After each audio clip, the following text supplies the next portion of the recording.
Good afternoon, everyone, and welcome to Inside Higher Ed Special Edition. My name is Fabian House. And I'm Taylor Eddington. And we're bringing you the latest scoop in student affairs.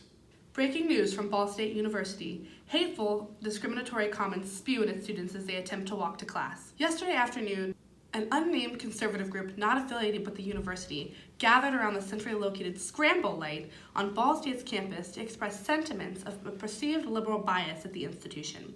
Students walking by were subjected to protesters with signs yelling derogatory comments. Many of the comments made by the group were targeting marginalized identities. Ball State's status as a public institution means that the school must have policies in place allowing non-affiliated individuals and groups to utilize spaces on campus. However, in regards to yesterday's events, students call for action and taking steps to prevent situations like this from occurring in the future. Ball State hosted a press conference this morning addressing the incident. Here is the full footage of Vice President of Student Affairs Katie Hall's full statement.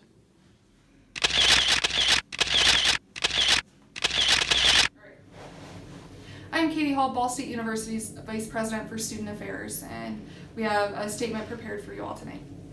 On behalf of Ball State University, we would like to apologize to any and all affected by the messages of hatred expressed on our campus this Halloween. While the group responsible for those remarks is unaffiliated with our institution, we recognize the impact that was made on our students. In response to this event, additional walk-in counseling services have been made available for those affected. We have also set up a space to have conversations and dialogue pertaining to the events for anyone who wishes to talk about what happened.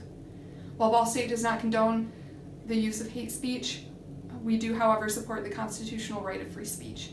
The ideas expressed yesterday were unfortunately narrow. Alas, those individuals were within their right to communicate their opinions in the public forum. The views shared during this incident do not reflect the views of Ball State University. We value and promote inclusion at our institution and do not condone any hateful speech. We would also like to recognize the dedication and passion of our many students that they have for inclusion on our campus. We would like to thank you for your efforts and would like to encourage you to continue your work with our support. Inside Higher Ed took a look at previous incidents in court cases to provide context on how other institutions have dealt with similar situations. Brandenburg v. Ohio is a ruling that prohibits advocating for violence. There are two prongs for First Amendment protections to be withheld. The first being that the speech is directed to inciting or producing imminent violence, and the second being that the speech is likely to incite or produce such action. Something else that must be considered in this incident is that the Scramble Light, where it took place, is a traditional public forum. This means that its use is intended for public forum and/or debate, so long as the speech is not inciting violence as mentioned in Brandenburg v. Ohio.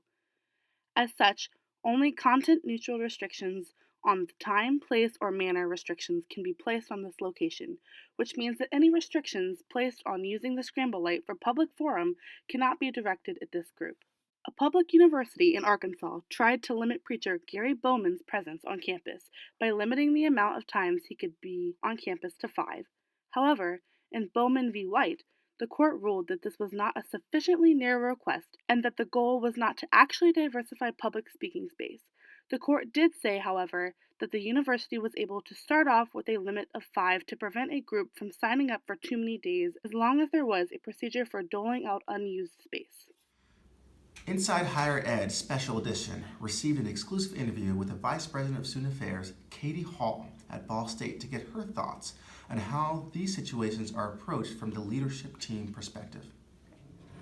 As the Vice President of Student Affairs, how do you respond as an institution to incidents like this?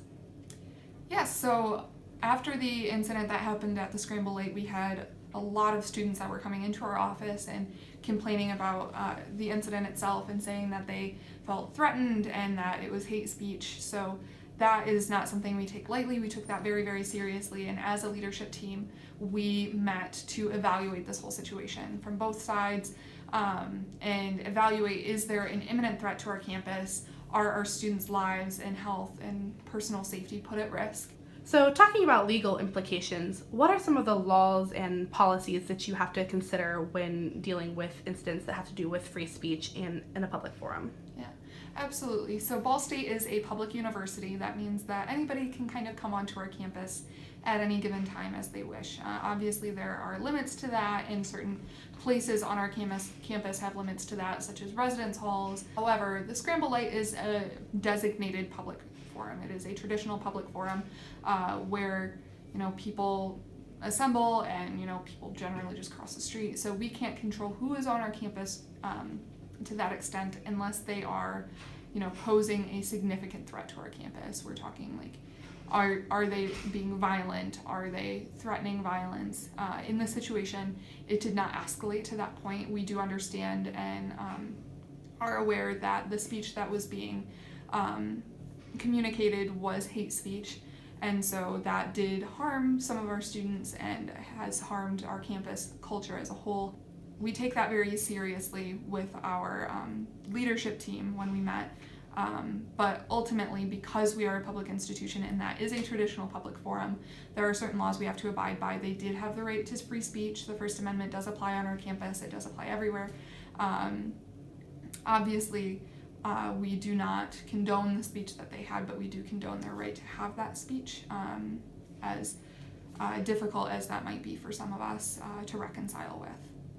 So, given all of that, what are some actionable steps you're taking in response to this incident? Our students were very much harmed and affected by the speech that was communicated at the Scramble Light on Halloween. So we want to make sure that they know that there are resources available to them, and that was very important to us in this whole process of understanding the situation and reconciling this with our students. We have brought in more counselors into our counseling center so that they might help students that were affected by the speech that was shared by the group that was at the Scramble Light on Halloween. So in addition to that, we also, at Ball State, we have things that we call big talks. So that's something that we kind of have throughout the year, but this is an especially important time for us to have one of these big talks.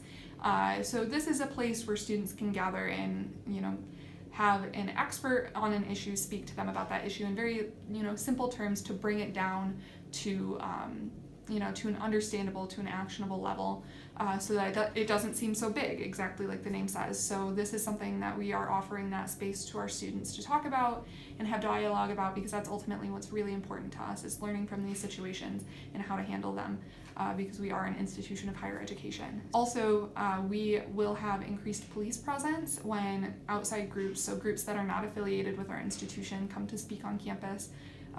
Just because there is a risk with that inherently, I think, as has been shown with this incident on Halloween. And I think it's also just a good practice to have as a preventative measure. We are looking at policy as well to put a soft limit on the amount of times during a calendar year that a group can come in that is not affiliated with our institution and speak on our campus. So that is moving forward in a way where it would allow for more opportunity for other folks to speak on our campus, because sometimes people will, reserve the Scramble Light for consecutive weeks and take that opportunity away from other groups. So while this is also a preventative measure to make sure that people that are spreading hate speech on our campus are on our campus less, so that our students are impacted less, it's also a way to bring more diverse voices onto our campus. Wow, can you imagine being a Ball State student walking past all these protesters? I can't even imagine what it felt like. It sort of reminds me of the theory by Nevitt Sanford. You mean the challenge and support theory? Yes, clearly Ball State has some challenges ahead. Absolutely. We certainly hope the students have all the support they need during this difficult time. Mm-hmm. Well, we certainly hope you've all enjoyed this episode of Inside Higher Education Special Edition. And we'll see you all here again next time.